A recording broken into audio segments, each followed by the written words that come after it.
Hello there, lovely good evening and welcome to Camnet TV main news. Today, the 4th of September in the year 2025. Let's now take a look at the news headlines. Government urges media to maintain professionalism in reporting. Toxic politics threatens Zambia's democracy, says SABOI IMBOELA. TEXILA Dean calls for more awareness on cancers. In international news this evening, Congo and Rwanda reaffirm commitment to June peace deal. In sports, Grand Stream Squad 26 ahead of Morocco clash. Join me for these and many more stories after the break.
Camnet TV main news now showing on Topstar channel 106, streaming live on Facebook, YouTube, and on the CanStream app.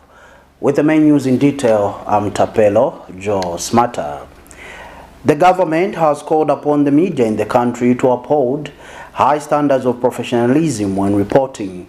Speaking today during a media engagement organized by the Lusaka Press Club in Lusaka, the Permanent Secretary in the Ministry of Media and Information, Tawo Kawana, stated that the new Dawn administration will not close any media house. Mr. Kawana says journalists operating within the confines of professionalism will not be harassed by anybody because of the conducive environment that government has created.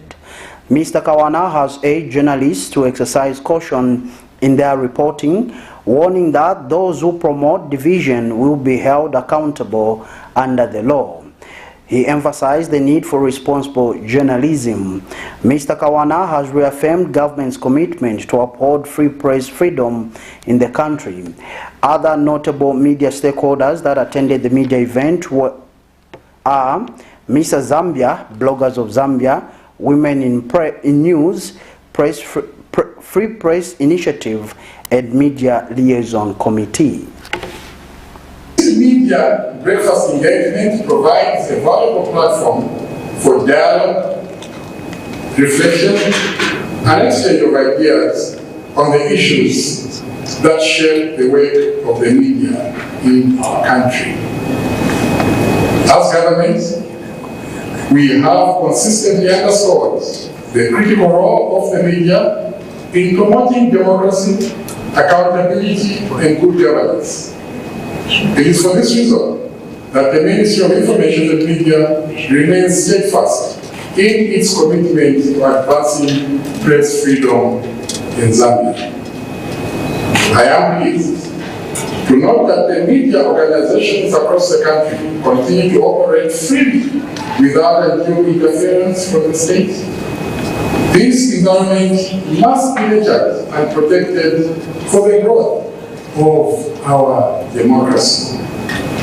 Allow me to commend the Lusaka Press Club for reviving this important club, bringing journalists together under one roof to deliberate on matters that affect their profession is exactly what is needed to strengthen unity and professionalism in media fraternity. Government, through DMMU and its cooperating partners, has today validated the 2024-2025 drought response after action review at Radisson Blue Hotel in Lusaka. The event brought together government officials, UN agencies, and humanitarian partners to assess lessons from one of the country's worst El Nino-induced droughts and chart a path towards stronger disaster preparedness and resilience. DMMU National Coordinator Norman Chipakupaku said that the collective efforts of government, UN agencies, NGOs, and local communities ensured that no one died of hunger during the devastating 2023-2024 El Nino-induced drought. He commended all partners and stakeholders for their enduring resilience and solidarity in a crisis that affected 84 of Zambia's 116 districts and disrupted agriculture, water supply, and energy systems. The coordinator added that the government's two-pronged approach, providing immediate life-saving assistance while implementing early recovery measures, was key to saving lives and restoring lessons from the after-action review into policy to build stronger preparedness and reduce vulnerability to future climate shocks. You know, DMMU is there to coordinate, but we coordinate with the other agencies, including the UN agencies, World Food Program, all the UN agencies, to make sure that what we did, we institutionalize the system and respond correctly. So the report is very, very interesting. It will be released very, very soon. So this meeting today was to validate that report, to comment and make sure that we raise issues.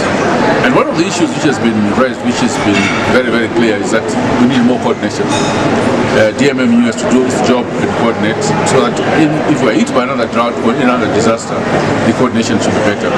There's also something coming up, the involvement and the use of technology, and also to make sure that when it comes to a drought, we try to encourage our communities to diversify away from maize. This meeting that we had today was really critical, the after-action review validation meeting, because it follows on from a meeting that we held, I think it was in July, to really review what the response to the collective response by all partners was to the drought emergency.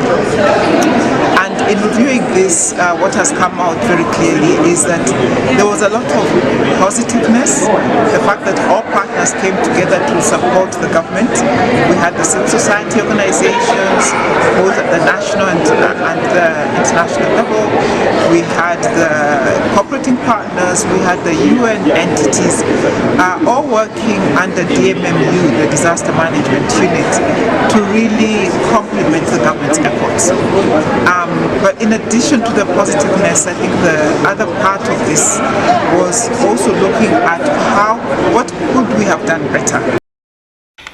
September is recognized as Leukemia, Lymphoma, and Childhood Cancer Awareness Month, and TEXILA American University Zambia Dean has called for heightened public awareness. Dr. Amit Singh, Dean of the School of Medicine at TEXILA American University Zambia, has urged communities to take childhood cancers seriously, stressing that awareness is the first step towards saving lives. Awareness can give us the opportunity for early diagnosis and treatment among children. Cancers such as retinoblastoma, Wilms tumor, leukemia, and lymphomas are among most common. If diagnosed early, these cancers are treatable, Dr. Singh has observed. He further explained that childhood cancers often present with persistent fever, unexplained weight loss, unusual swellings, or persistent bone pain. When families and communities are alert to these symptoms and seek medical attention promptly, there is a far greater chance of cure, Dr. Singh said. Dr. Singh called on the public to spread awareness during this month and beyond, noting that with early screening and timely intervention, many young lives can be saved from the devastating impact of cancer. September month is regarded as Leukemia, Lymphoma and Childhood Cancer Awareness Month. Why awareness is important? Because awareness can give us early treatment or early diagnosis. In children, the the cancer of eyes known as retinoblastoma, cancer of kidney known as Wilms tumor, cancer of blood known as leukemia, and lymphomas are common. If diagnosed early, it can be treated. Usually, cancer presents with persistent fever, unexplained weight loss, a swelling which is very unusual, or maybe pain in the bones. So, if the screening is early and diagnosis is early, cure is possible. So please be aware and try to spread the awareness so that this cancer can be treated in very early stage. We now go to Western Province, where Western Province Minister Kapelwa Mbangweta has called on the young people in the province to thrive and become self-reliant. The minister was speaking during the Youth Town Hall Symposium in Mongo, Western Province. Mr. Mbangweta said government remains committed to creating an enabling environment for young people to contribute meaningfully to Zambia's Vision 2030 and the aspirations of the 8th National Development Plan. He further said he is concerned on the rise in cases of drug, alcohol and substance abuse among young people, as well as growing prevalence of mental health challenges. And National Youth Development Council Director of Human Resource and Administration, Dr. Abigail Malukutila, urged the young people in Western Province to be innovative. Dr. Malukutila further said most young people have limited access information on availability of opportunities and government empowerments. Musia Wakavila filed in this report.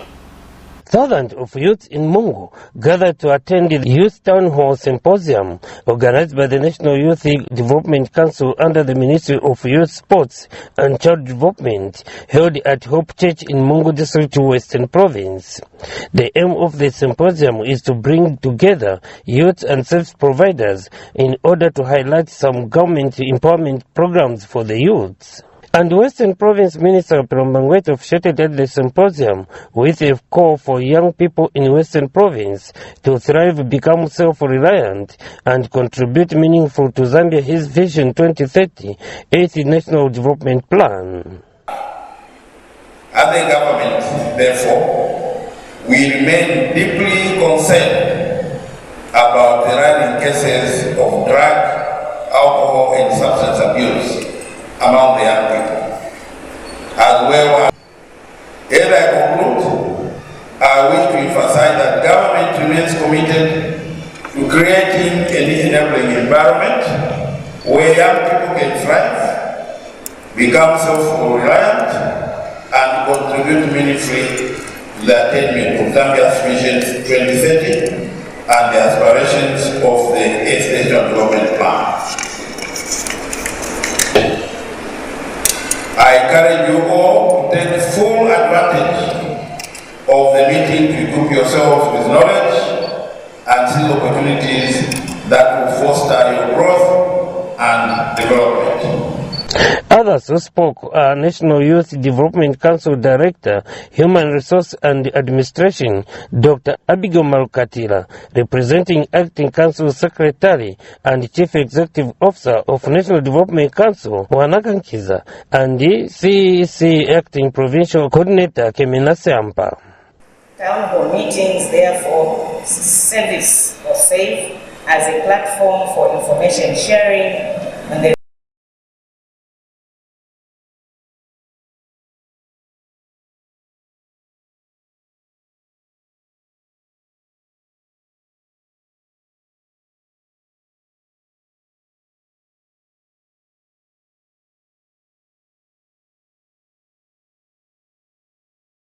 and I think we'll have an overwhelming number of applications that will come from them. Would love to thank you so much. Meanwhile, some young people in Western Province have called for more engagement with the office barriers in order for them to express their challenges. More of these engagements so that from time to time the youths will be updated from time to time so that we don't see the youths going astray. Thank you. We still lag behind as young people in terms of the information for the CDF because the CDF issues like the magnitude of the young people were gathering in, and they were expecting issues to come out for. Kelvin Kabiram, CIO Camnet News in Mungu District, Western Province. The Radiation Protection Authority, RWA, has taken a significant step towards ensuring the safety and well-being of Zambians by hosting a groundbreaking awareness and consultative meeting on monitoring radioactivity in food and water. The event marks the first ever national gathering dedicated to this critical issue. Ministry of Technology and Science Permanent Secretary Brilliant Habenzu emphasized that rigorous monitoring is crucial for protecting the population and ensuring evidence-based decision-making in emergencies. He stressed that the ministry is ensuring food and water safety is a profound responsibility, safeguarding not only public health but also the prosperity of future generations. Meanwhile, RWA Vice Board Chairperson emphasized the importance of collaboration, innovation, and vigilance in protecting the public, workers, and the environment from the harmful effects of ionizing radiation. For emergency preparedness in the event of radiological incidents, whether local or across borders, food and water monitoring becomes a frontline defense in protecting our population. It provides the data required for evidence-based making decisions. Ladies and gentlemen, the government of His able leadership, President Hagen remains committed to strengthening our monitoring capacity through investment in modern laboratories, skilled personnel, and strategic partnerships. We are also determined to enhance collaboration with regional and international partners, recognizing that radiation safety is not only a national responsibility but also a global one. Equally, we are committed to training the next generation of Zambian scientists and technologists, particularly our youth, so that they can become leaders in ensuring food and water safety in the decades to come. As an authority, we are committed to institutionalize this platform as an annual tradition for dialogue, experience, sharing, and the exchange of knowledge. We firmly believe that protecting the public, the workers, and the environment from the harmful effects of ionizing radiation requires collaboration.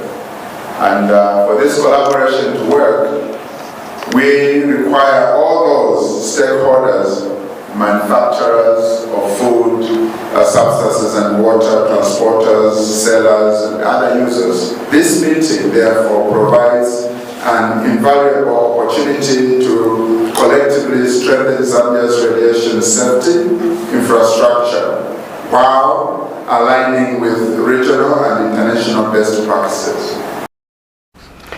The National Democratic Congress NDC leader SABOI IMBOELA has observed that Zambia's political landscape is toxic. Ms. IMBOELA has described what is currently happening in the political space as toxic.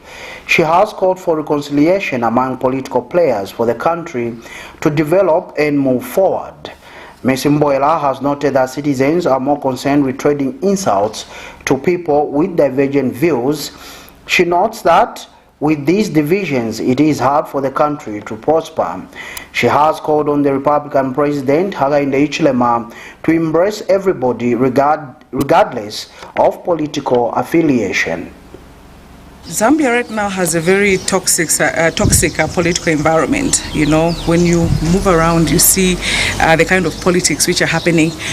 Go online right now, the kind of cyberbullying and just insults that people are trading. You know, we need unity in this country. We need people to remember that we are Zambia. We are one Zambia, our nation. At the end of the day, what is happening right now is actually very, very disheartening, because you find that even when people have been promised things which they cannot get, instead of looking at the true picture, what it is that they want to have from their elected representatives, you find that all they are concerned about right now is trading insults. We need a place whereby we can say that enough has happened to us as a people. Which direction do we need to move from right now? The toxicity in our politics is just way too much. We need to move on. We need to have a lot of reconciliation. A lot of things that have happened in the past, there has to be a lot of forgiveness. There has to be a lot of forward looking to say that in as much as this and that has happened, this is a way that we should move. As long as we continue having this kind of political environment, the country is not going to develop. It is so sad that our people right now are so much concentrating on these divisions instead of coming together and uniting this country. Without unity, without a proper national building agenda, Zambia will not go anywhere. We cannot talk about development before we talk about unity, because what unites us is more than that which divides us. So at the end of the day, let's forget about the divisions. Let us say that this is our country. We only have one Zambia, and as long as we don't come together, unite, remove the toxic kind of environment that we're seeing right now, it will be very, very difficult to develop this country. So to everybody, including the Republican president, I urge them to look at each and every person as their member, as their citizen, not whereby we're divided on political lines. This division, which is there because of politics, is not the way things are supposed to be. We now go to Central Province, where NAIS reports that government through the Food Reserve Agency, FRA, has paid 7,600,000 kwacha to farmers who supply their produce to the agency in Kabwe district of Central Province. Kabwe District Commissioner Lennox Shimwambwa disclosed the development, adding that so far, FRA has bought 139,736 by 50 kilogram bags of white grade A maize in his district. Meanwhile, Central Province Permanent Secretary Dr. Miuna Mwanagampwe says FRA has bought over 180,000 metric tons of maize in the Central Province. More in this report. Government, through the Food Reserve Agency, this marketing season targeted to buy 80,000 metric tons in Central Province. Central Province Permanent Secretary Dr. Miuna Mwanagampwe explains the strides made in the crop marketing season so far.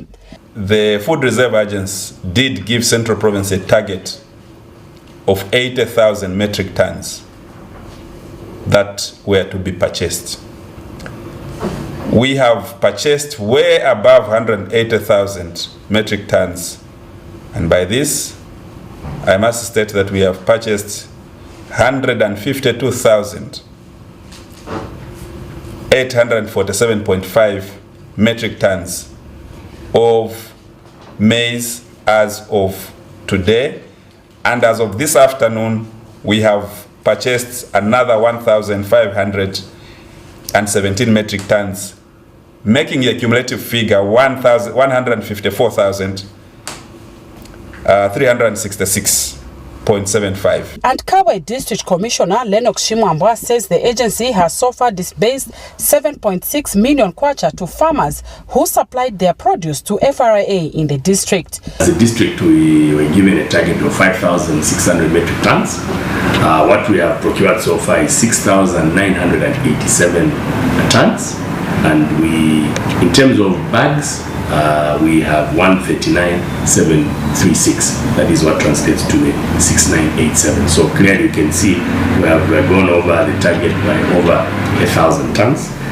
The value of the procurement is 48 million.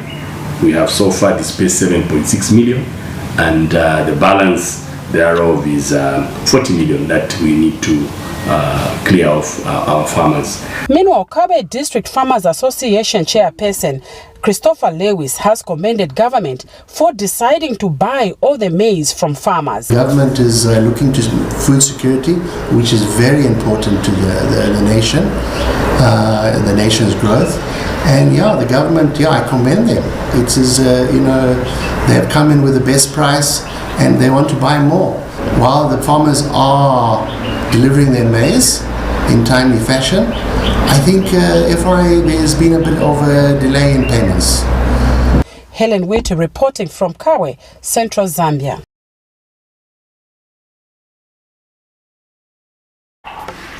You are still watching main news on Camnet TV, broadcasting live on Topstar channel 106, streaming live on Facebook and YouTube, as well as the CanStream app.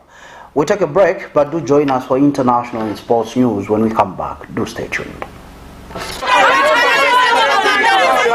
For immediate coverage of any breaking or latest news in Zambia and around the world on Camnet Television, call the numbers on your screen.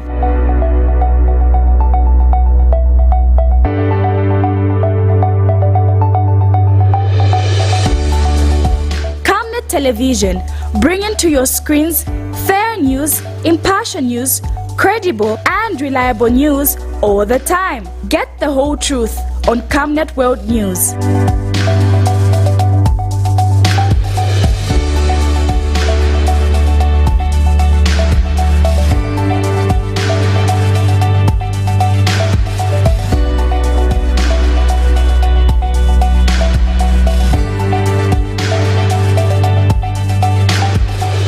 Camnet Television, not just another channel.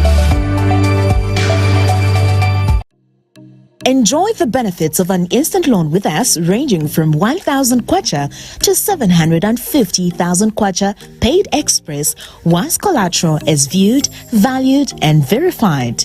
Call us on 0763 595 359 or 0779 432 993. Classified Financial Express, here as your financial friend.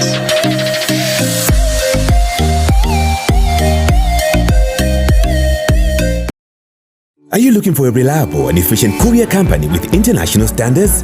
Then let UBZ Courier, your trusted partner in swift and secure deliveries, be your ultimate choice. Whether it's a small package or a hefty consignment, UBZ Courier handles it all, locally and internationally. Our modern call center ensures personalized attention for every client. For seamless deliveries within Zambia and beyond, trust UBZ Courier. Call us now on +260 763 062 680 or visit us at plot number 15 Mwapona Road, Woodlands, Lusaka, Zambia. UBZ Courier, a world-class brand that can be trusted. Potatoes, the unsung heroes of flavor. From crispy chips to creamy mash, potatoes are the versatile superstars of your kitchen. Grown with love by our dedicated workforce drawn from around the community of Palavana. Savenda Farm's commitment is to see to it that we have potatoes that are grown right, healthy, big and tasty. For that quick fix or big celebration or that meal that brings family together, top chefs rely on the Savenda potato to create culinary masterpieces. And for others, it's that icebreaker to a delightful conversation. So, embrace the magic of Savenda potatoes. They're not just a side dish, they're the heart and soul of your kitchen. Savenda, save nations, develop Africa.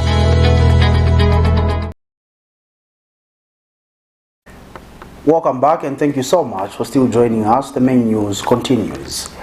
The Democratic Republic of Congo and Rwanda have reaffirmed their commitment to a U.S. brokered peace agreement signed in June despite acknowledging slow progress in its implementation.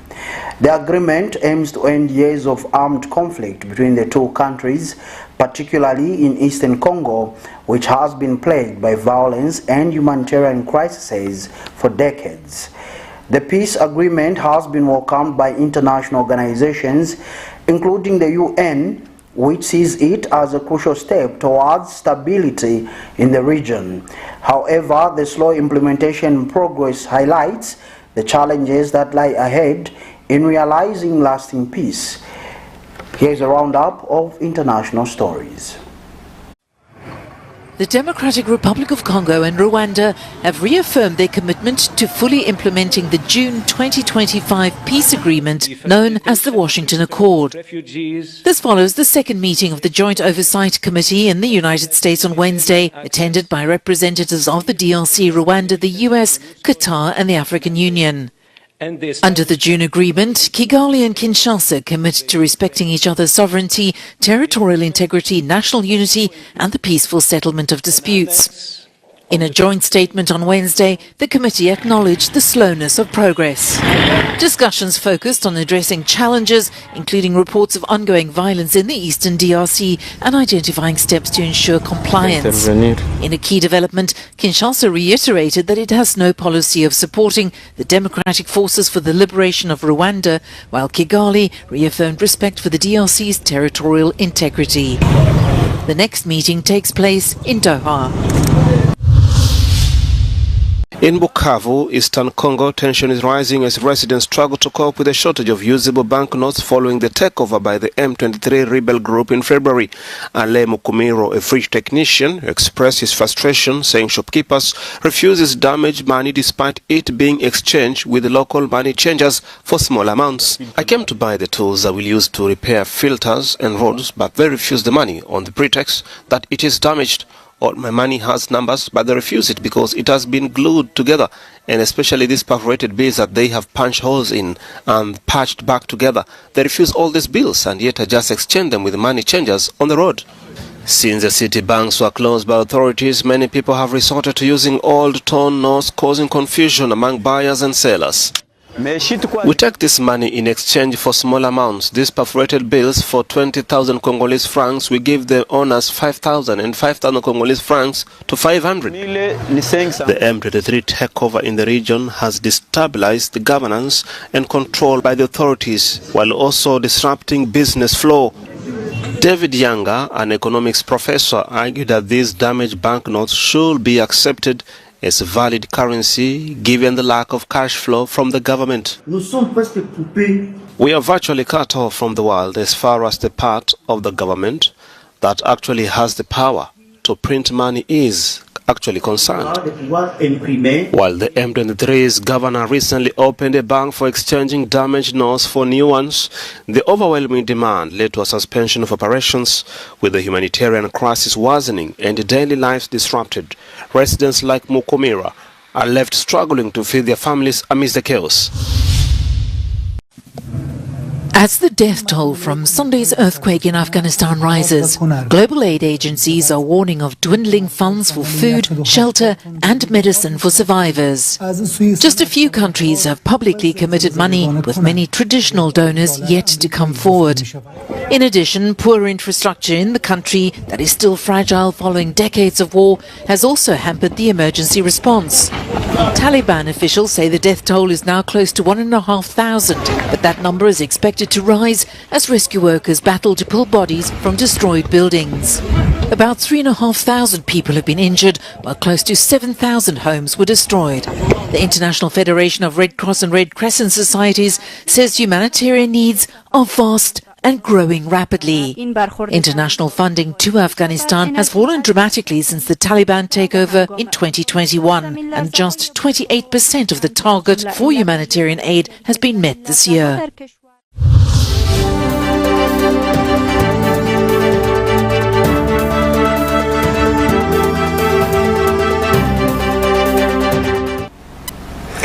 And finally, in sports news tonight, Polo players Frank Msonda and Kelvin Kampamba have been ruled out of Bande's Group E FIFA World Cup qualifier against Morocco set for the Levi Mwanawasa Stadium in Ndola due to injury.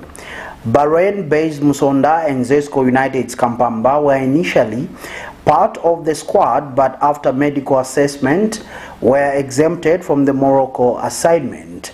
Coach Avram Grant has trimmed the squad 26 and is expected to wind up with 24 players in the final stages of preparations. Other players that have fallen through are Abraham Siankombo, Saddam Piri, Mwenyachwe, and Kilian Kanguluma. Meanwhile, all the players called for duty have arrived, giving the technical bench the full complement of Arsenal's summon for the Morocco assignment. Zambia hosts Morocco on Monday at the Levi Mwanawasa Stadium in Ndola in a Group E FIFA World Cup qualifier. We can only wish the Chipolopolo all the best as they take on Morocco on Monday. And that sporting item brings us to the end of this edition of Main News on Camnet TV. But before we go, we take a recap of stories that made headlines. Government urges media to maintain professionalism in reporting. Toxic politics threaten Zambia's democracy, says SABOI IMBOELA. TEXILA Dean calls for more awareness on cancers. DR Congo and Rwanda reaffirm commitment to June peace deal. Grant trims squad 26 ahead of Morocco clash.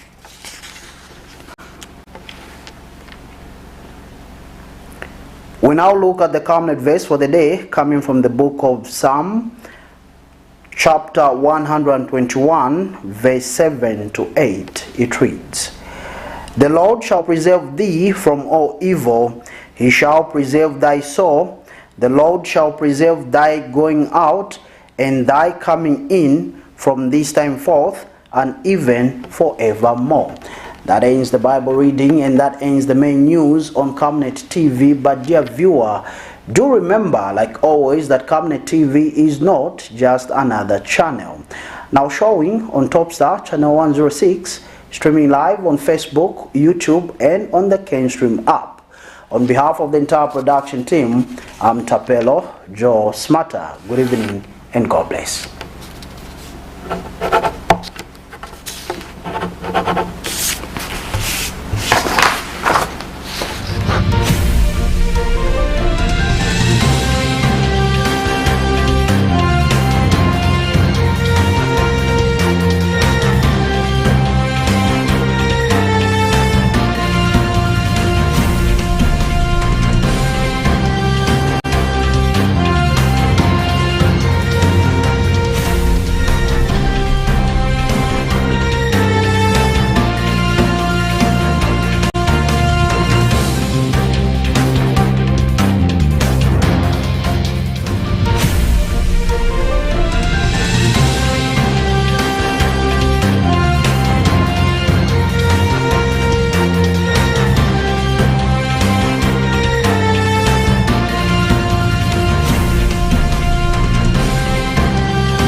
Get all the latest updates in court news only on Camnet TV. We take you and make you feel part of the court sessions through our in-depth coverage of the adjudication process. Get informed on those who have been arrested, delayed and denied the police bond or bail victims, persons taking plea, court adjournments, verdicts, and those administration issues in the judiciary. You can also follow and give us a like on our social media platforms. Camnet TV, not just another channel.